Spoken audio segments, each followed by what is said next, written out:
salon veng tan lu kha ka mo he ta industry veng ta mon lu kha ai don sio o an po sen lu kha tu an ta chu in kang ke man don sin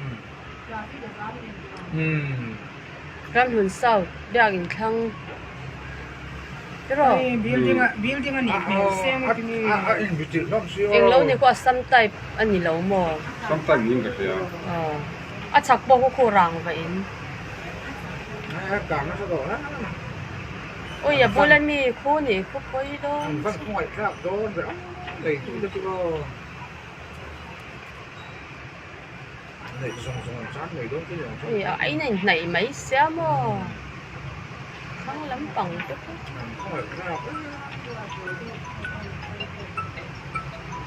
em chỉ có rồi hello ơi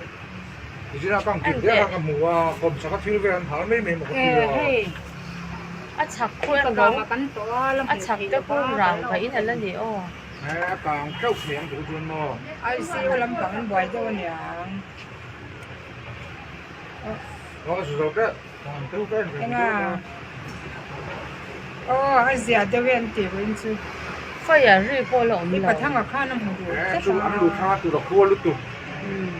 kong puya changa pipe sei to kan ti ang chu karon thrin mai mai chiang ma le in ra ship cái hết nên nó cua làm ai hết tận tận cua làm ai là tôi xót ta sờ về ăn đủ cả ngày mò hey ram thun no ta ina kang hua no mai in huem ram thun sao ta ăn hụt vào lâu mấy thì gì cái tên tao tôi một hai em in chung trang khan han in teu in hukha em ăn một sau biết cùng zon về làhan bia kin zon ve la ăn một sau biết cùng zon về han ram hun sao bia kin zon ko ta mi kon no mi zon bia kin ai nhiều hết tai zon anh nhiều anh sắm mấy cái anh sử dụng còn mấy cái sao mình sa zo lo na sa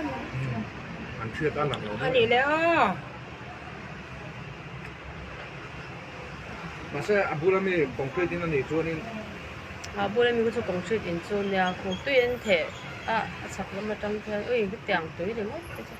mà sẽ khu ni khu tắm khop này anh chuyển thấy màยังà thì lâu đấy là chúng mi dùng bao lâu phải khu anh sẽ số số khu cam thì tất sửa được bao ơi nên thể giờ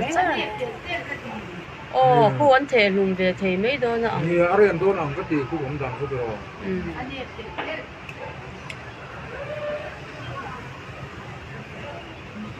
một lâu đấy, ini teman kali ini